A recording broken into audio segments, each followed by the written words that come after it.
Kalau kita sedekah satu, Allah bagi 10.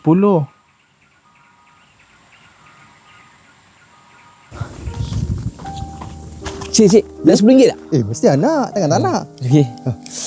Dah, aku dah sedekah RM10. Dia tak sabar nak bagi. Allah bagi 100 kat aku ni. Wish. A few minutes later. Ush, 100. Alhamdulillah. Allah dah bagi cash ni. Nak ambil. Assalamualaikum. Buat apa tu? Tadi saya sedekah RM10 tadi. Ni Allah bagi cash ni, 100. Saya nak ambil, saya nak beli daging. Mana boleh macam tu? Ini kan duit orang. Ni hadiah daripada Allah. Saya sedekah 10, Allah bagi 100.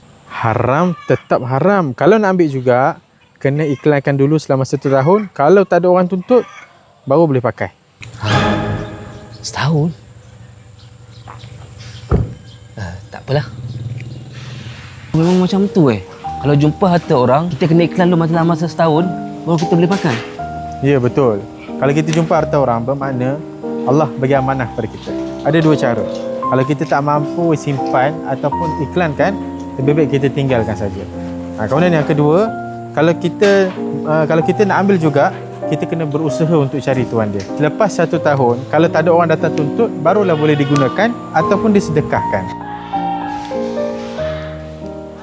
Tapi kena ingat, Selamat datang ke Fala Farm Fair, Taman Bukit Permata, Seri Gombak. Cik nak order apa? Shh. Okay, Mam. Assalamualaikum. tapi kena ingat, usaha mencari itu kena sungguh-sungguh. Bukan ala kadar saja. Macam tu. Ada jual apa kat sini? Jualan Hari Raya, kita ada jual daging segar RM35 saja sekilo. Kalau nak daging campur, RM30.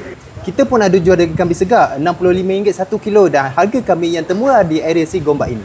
Kalau macam tu, bagi saya setiap 1 kilo.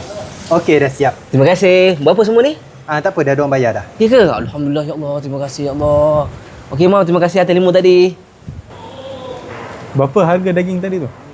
Dalam 1 lebih je. Siapa yang bayar? Tak tahulah. Kadang-kadang Allah tidak memberi dalam bentuk nilai duit, tetapi Allah memberi dalam bentuk nilai yang sama. Nak beli daging segar untuk raya ni? Dapatkan di Falah Farm Field, Bukit Permata, Taman Seri Gombak.